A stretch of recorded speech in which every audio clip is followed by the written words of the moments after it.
kemarin aku sempat buat story ya di Instagram aku. Teman-teman, kenapa sih kalian belum memilih untuk punya rumah sendiri? Menurut data malah 20% aja anak milenial yang punya rumah sebenarnya. Jadi Dikit ya. ya sangat dikit. Jadi 80%-nya itu kemana gitu kan.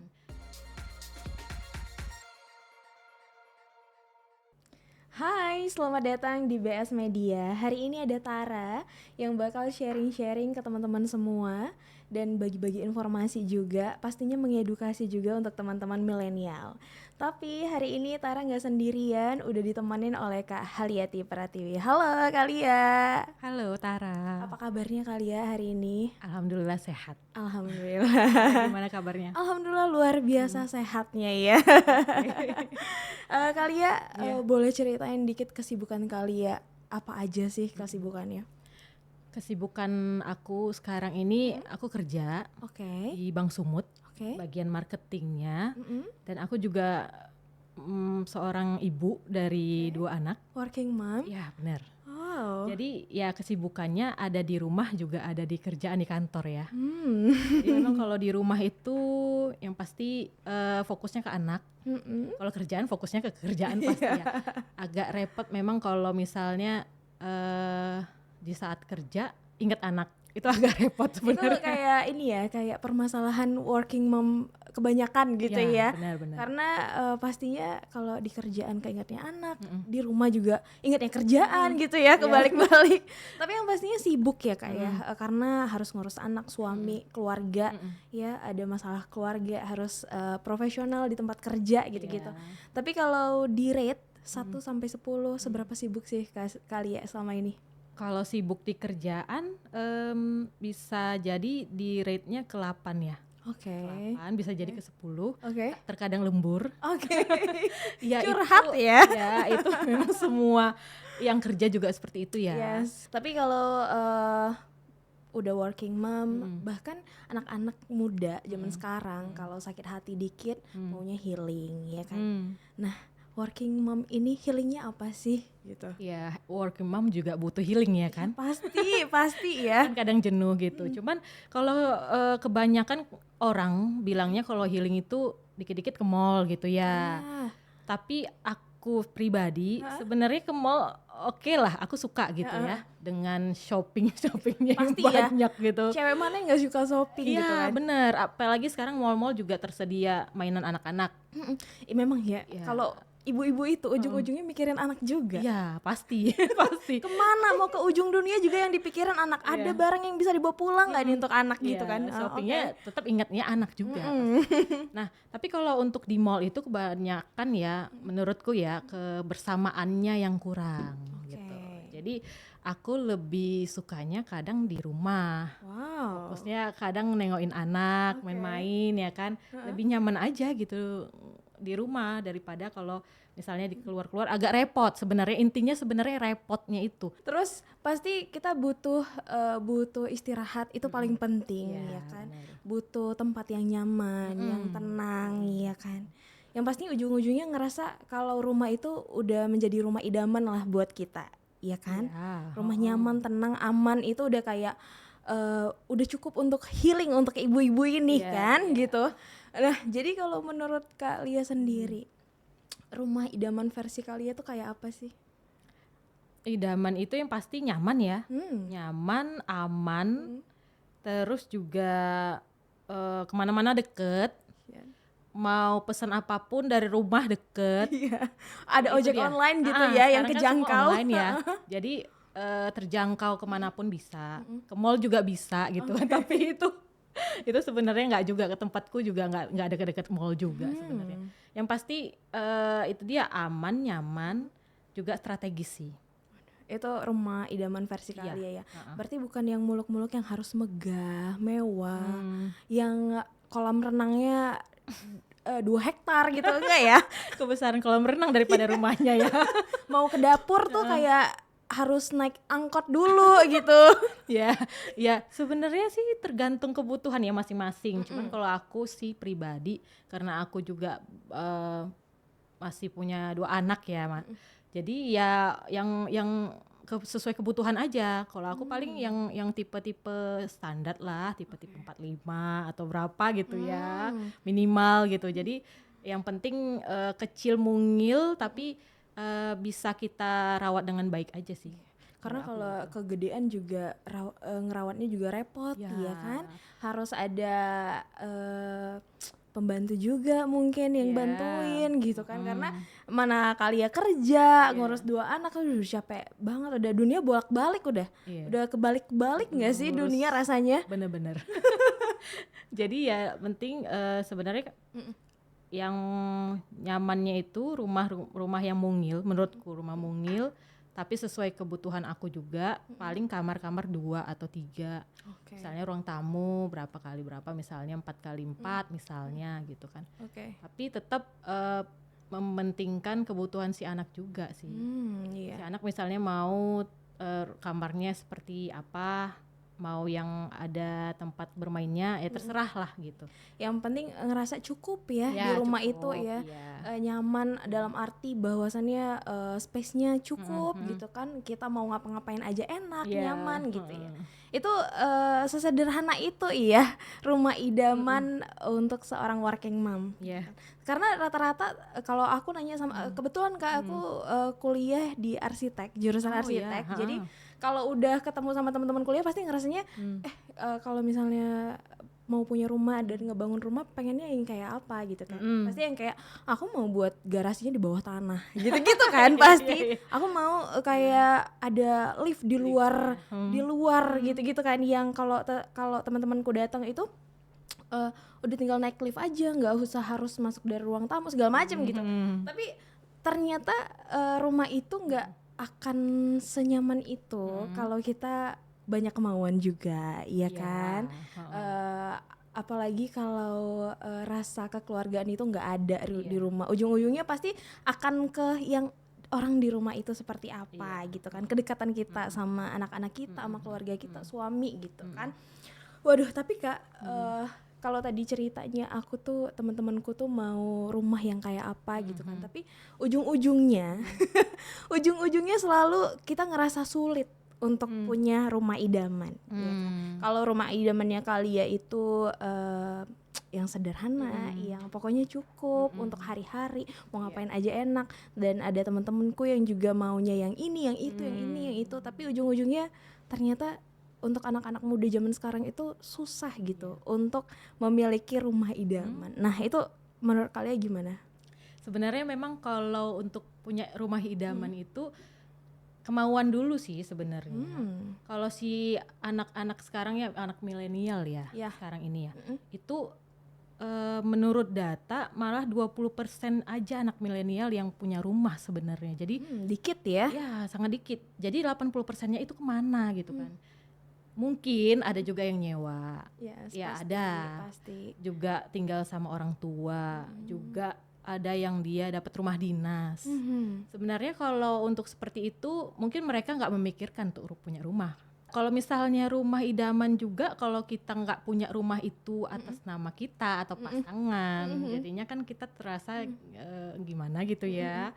Kita misalnya bukannya berarti apa ya, maaf nih, sewa ya. Kalau misalnya kita sewa rumah, yang kita keluarkan uang itu setiap bulan itu kan untuk si penyewa. Iya, setiap tahun lah ya, tahun atau bulan ya, tergantung lah dia mau sewanya berapa. Tapi kalau misalnya dia punya rumah sendiri, itu merasa ada rasa nyaman. Aku nih udah punya rumahku, ini rumahku loh gitu kan. Aku yang punya rumah ini dari keuanganku gitu, atau dari mana gitu kan. Nah, terkadang kita harus mengubah mindset juga sih sebenarnya. Ya, pasti ya. Anak-anak yang milenial, apalagi yang baru punya pasangan, baru menikah baru menikah, dia udah punya anak, pasti itu pertimbangan yang paling utama itu yang penting punya rumah dulu gitu. Ya kan, kalau misalnya punya rumah berarti kan lebih nyaman kitanya tinggal di situ gitu. Nah, jadi Tara ini kan berarti kan ngomong-ngomongin masalah rumah, Iya. berarti kan Tara harus punya gitu kan Tara, bener gak? Betul. Kalau aku sendiri kan kenapa aku belum punya rumah sekarang, yang pastinya aku belum punya uang ya Kak untuk beli rumah gitu kan. Karena banyaklah kendala-kendala yang akan kita alami gitu kan. Bukan aku sendiri, mungkin teman-teman aku juga, teman-teman di rumah pasti banyaklah alasan-alasan yang pasti kenapa tidak memilih untuk punya rumah sekarang gitu. Pasti ujung-ujungnya pasti masalah keuangan. Iya, benar. Nah, kalau menurut kalian gimana untuk teman-teman, ada nggak solusi yang bisa ngebuat kita punya rumah sedini mungkin gitu? Kalau punya rumah sebenarnya di kita di Bank Sumut itu ada yang namanya produk KPR. Oke. KPR. Jadi kalau kita KPR di Bank Sumut itu sekarang ini kan Bank Sumut tersebar di seluruh Sumatera Utara dan ekspansi kita juga sudah di pulau ke Batam, ke Pekanbaru kita sudah buka cabang di situ dan di Jakarta juga ada. Jadi kayak Tara lah, langsung aja lah ke Bank Sumut, ajukan KPR.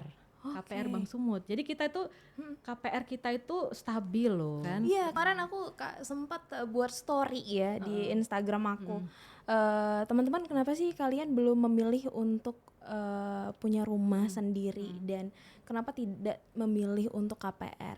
Dan rata-rata alasannya adalah keuangan yang pertama. Terus ada juga salah satu temanku yang bilang kalau takut mau KPR karena takut bunganya tuh naik setiap tahun gitu. Waduh, bisa dipatahkan nggak sih itu statement temanku itu? Iya, itu yang tadi aku bilang juga Tara. Jadi ada beberapa yang memang kita di bank-bank ya, memang untuk yang KPR itu dia biasanya dari awal sampai akhir itu ada kenaikan biasanya gitu, kenaikan angsuran atau kenaikan bunga.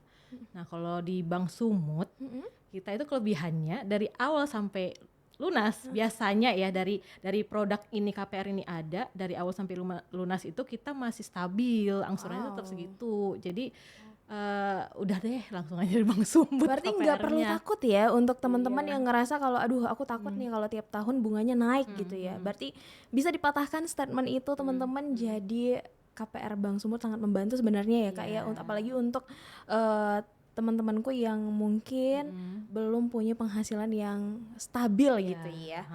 Oke. Tapi Kak, kalau tadi kita ngomongin gimana caranya punya rumah sedini mungkin, solusinya KPR, benar ya? Nah, butuh berkas apa aja sih Kak untuk ngajuin KPR? Kakak bilang Bank Sumut itu udah ada di mana-mana aja gitu kan, di wilayah-wilayah terdekat kita pasti ada gitu kan, bahkan di Jakarta juga udah ada ya. Jadi apa yang harus dibawa, yang paling penting dan paling utama nih? Kalau tipsnya lah berarti ya, tips untuk bisa lolos ke KPR Bank Sumut ini, yang pertama itu kita lihat dulu histori si calon debiturnya atau calon nasabah. Historinya apakah dia itu pernah pinjaman di bank lain, misalnya di bank A misalnya, apa dia pernah punya kartu kredit atau segala macam pinjaman, itu kita cek historinya, apakah angsurannya itu lancar, pembayarannya itu nggak telat-telat ya, itu nanti akan menjadi apa namanya itu yang kita bisa terima gitu. Jadi kalau misalnya dia lancar di kredit sebelum-sebelumnya, itu bisa kita terima untuk proses selanjutnya. Dan yang kedua juga kita mempertimbangkan nasabah-nasabah yang sebelumnya sudah jadi nasabahnya Bank Sumut. Jadi misalnya sebelumnya dia udah punya tabungan di Bank Sumut, kita lihat historinya tabungannya seperti apa, udah gitu dia bagaimana rutinitas dia menabung gitu kan, kita bisa lihat dari situ. Itu salah satu faktor plus juga untuk si nasabahnya untuk lolos verifikasi pertama gitu. Dan syarat-syaratnya sebenarnya kita seperti biasa ya, data pribadi si calon nasabah atau calon debitur itu nanti kalau misalnya ada kekurangan atau apa, kita juga akan kontak si calon nasabahnya. Kita kan sebagai marketing ya, apalagi marketingnya Bank Sumut, nanti kita follow up tuh nasabahnya sampai closing gitu. Berarti KPR itu nggak seribet dan sesusah yang teman-teman pikir ya. Jadi gampang gitu. Tinggal datang ke Bank Sumut, bawa data diri, atau kalau mau tanya-tanya dulu juga boleh ya. Nanti siap dibantu sama teman-teman dari Bank Sumut. Dan kalau misalnya teman-teman ngerasa kayak aduh ini histori aku gimana ya, tapi kan boleh ya tanya-tanya dulu gitu kan. Kita buka konsultasi deh pokoknya. Nanti kalau misalnya si calon nasabah atau calon debiturnya misalnya dia belum tahu nih rumah yang mana nih sesuai kemampuan dia, nanti kita arahkan kok dengan developer yang udah kerjasama dengan kita. Apalagi sekarang ini kita Bank Sumut juga ada yang namanya KPR FLPP, KPR subsidi. Jadi KPR FLPP ini DP-nya sangat ringan, mulai dari 1% dari harga jual rumah. Jadi itu udah bisa langsung punya rumah nih. Angsurannya 900.000 per bulan aja. 900.000 setiap bulan bisa punya rumah sendiri. Iya, benar. Wow. Jadi ini menarik banget ya Kak, karena pastinya teman-teman di luar minim informasi untuk hal-hal yang kayak gini gitu. Pasti kalau udah ngomongin KPR, aduh ini berat nih gitu, pasti di pikiran mereka. Jadi kalau teman-teman mau punya KPR tinggal datang ke Bank Sumut, teman-teman Bank Sumut bakal ngebantu sebisa mungkin kita sampai kalau bisa closing langsung gitu. Nanti kita arahkan juga ya sesuai kemampuan lah pastinya. Intinya jangan takut mencoba jangan takut mencoba untuk punya rumah sendiri. Waduh. Nah, Kalia kemarin juga teman-temanku yang di Instagram juga pada nanya ya, rata-rata tuh menjawab karena belum punya pekerjaan tetap. Nah, apakah pengusaha bisa mencoba untuk mengajukan KPR? Terus teman-teman yang honorer mungkin ya, apa bisa gitu? Bisa nggak sih Kak? Kalau pekerjaan tetap ya pastinya kita bisa, tapi kalau misalnya yang nggak tetap nih, yang wirausaha itu bisa. Jadi wirausaha bisa, profesional juga bisa. Dan kalau yang dia juga pekerjaannya yang nggak tetap atau honorer atau outsourcing itu bisa. Dan yang tadi itu kalau yang mau subsidi tadi itu 900.000 per bulan aja udah bisa ngangsur rumah, dia udah punya rumah, DP-nya 1% itu dari KPR FLPP bisa. Jadi honorer karyawan tetap bisa, wirausaha bisa, profesional bisa, honor dan outsourcing juga bisa. Wow, jadi siapapun bisa punya rumah sendiri melalui KPR Bank Sumut gitu ya. Waduh. Terus ada nggak sih Kak kelebihan lainnya dari KPR Bank Sumut atau kayak teman aku mungkin yang masih di umur 21, 22 bisa nggak untuk mencoba KPR Bank Sumut ini? Nah, kita itu KPR Bank Sumut ini minimal ngajukan ke kita itu usianya 21 tahun. Wow, muda ya? Muda belia punya rumah sendiri ya? Benar. Atau yang sudah menikah. Jadi kalau misalnya memang dia sebelum 21 tahun dia udah nikah, udah mapan, lihat dulu memang ini pekerjaannya memang udah tetap atau dia misalnya memang udah pengalaman lah dia kan, bisa ngajukan di Bank Sumut KPR-nya. Oke, berarti kalau masalah umur dimulai dari umur 21 tahun. Tapi jika ternyata sudah menikah sebelum 21 tahun bisa juga untuk mengajukan KPR. Benar. Waduh. Kayaknya siapapun bisa mencoba ya untuk jadi langsung mengajukan aja KPR deh ini. datang ke Bank Sumut, ajukan KPR Bank Sumut. Oke. Nah, kali ya kita ini ya ke permasalahan yang lain ya. Karena hidup ini banyak masalahnya ya kali ya. Iya benar. Kalau tadi kita ngomongin KPR itu pastinya untuk teman-teman yang pengen punya rumah, alias memang belum punya tanah gitu kan. Memang cuman pengen punya rumah langsung nih gitu, dibantu sama KPR. Tapi kalau case-nya Kak ada yang kayak gini. Misalnya aku aku tuh udah punya rumah ya kan. Tapi ini rumah peninggalan orang tuaku misalnya gitu ya, atau ini rumah warisan gitu. Yang memang kita udah punya rumah gini kan. Jadi jangan yang nggak punya rumah aja nih gitu, yang udah punya rumah. Tapi yang namanya bangunan itu pasti ada umurnya ya kan, 10 tahun, 15 tahun itu pasti ada yang rusak, genteng bocor ya, pokoknya temboknya ngelupas gitu-gitu kan. Kan kita butuh renovasi gitu kan. Ada nggak sih solusi dari Bang Sumut untuk kes-kes kayak gini? Kalau yang seperti itu berarti kan memang udah permasalahan umum di rumah-rumah manapun ya, apalagi ke rumah-rumah yang memang udah bertahun-tahun gitu kan, genteng bocor lah, itu masalah hidup banget gitu ya. Benar-benar. Jadi kalau itu kita berarti harus direnov tuh rumahnya. Ya kan? Iya pasti. Harus direnov, diperbaiki. Nah di kita KPR kita itu nggak cuman untuk pembelian rumah, tetapi saat ini karena kita lihat perkembangan zaman, kita lihat juga pasarnya, ternyata untuk yang bekas-bekas rumah yang bekas atau yang lama gitu, kita lihat ternyata ada permintaan untuk yang renovasi nih. Ada nggak pinjaman untuk renovasi? Ternyata kita lihat oh iya ya harus ada nih buat seperti itu. Jadi solusinya kita buat ini lagi pengembangan ya sebenarnya. Jadi Bang Sumut sekarang ini lagi pengembangan untuk KPR yang renovasi tujuannya. Renovasi rumah, tempat tinggal dia pribadi. Pokoknya yang penting rumah yang ditempatinya. Gitu. Jadi yang udah lama-lama misalnya dia nggak ada permasalahan deh, pengennya dia maunya bagusin rumahnya deh, atau nambahin itu kamar jadi yang tadi satu kamar ditambah jadi 2, itu bisa. Karena kan hidup berjalan ya. Mungkin waktu dia punya rumah sendiri masih single, terus akhirnya punya keluarga, punya anak. Mungkin anak pertama anak kedua, tapi kan nggak mungkin nyatu di situ di kamar gitu kan. Jadi bisa. Jadi kalau untuk yang renovasi rumah, nambah atau bangun rumah sedikit gitu, itu bisa minjem di KPR Bang Sumut. Jadi kita saat ini lagi pengembangan produknya. Jadi ditunggu aja. Wow. Jadi memang aku rasa ini adalah solusi ya Kak untuk permasalahan-permasalahan hidup anak milenial ya tentunya, karena kalau tadi yang nggak punya rumah bisa langsung ngajuin untuk KPR.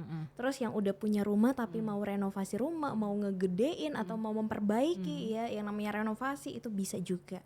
Ada lagi nggak sih Kak selain 2 ini? Nah kalau sekarang ini juga kita lihat juga perkembangan yang saat ini ya, developer atau pengembang ini kan dia mau bangun rumah. Tapi dananya itu pengennya dana dari bank gitu misalnya. Dan karena belum punya dana yang cukup gitu ya.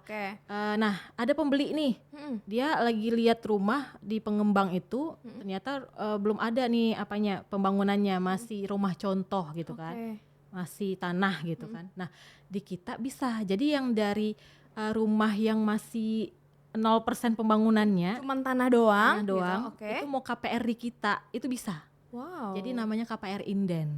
KPR Inden. Jadi saat ini kita lagi ngembangkan produk itu. Ya tunggu aja launching.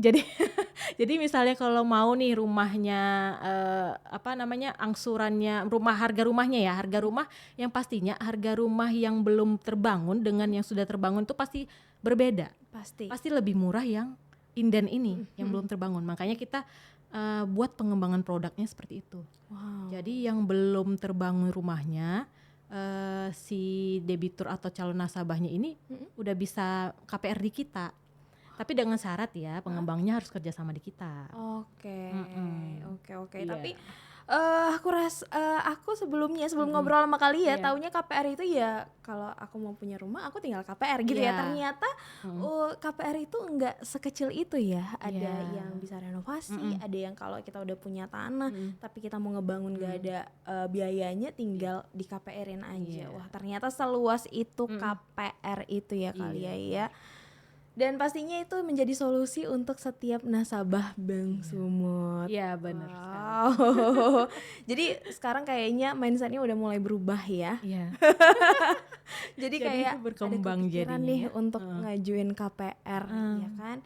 Dan pastinya untuk pembicaraan hari ini itu kesimpulannya teman-teman adalah kita bisa merdeka saat kita punya rumah sendiri. Ya benar. Dan merdekalah sedini mungkin ya. Secepatnya gitu. Jangan mau gini-gini aja hidup ya kan kali ya. Aduh, kalian semoga obrolan kita hari ini tuh bermanfaat. Iya, thank you untuk kalian yang udah mau ngobrol-ngobrol hari ini di BS Media.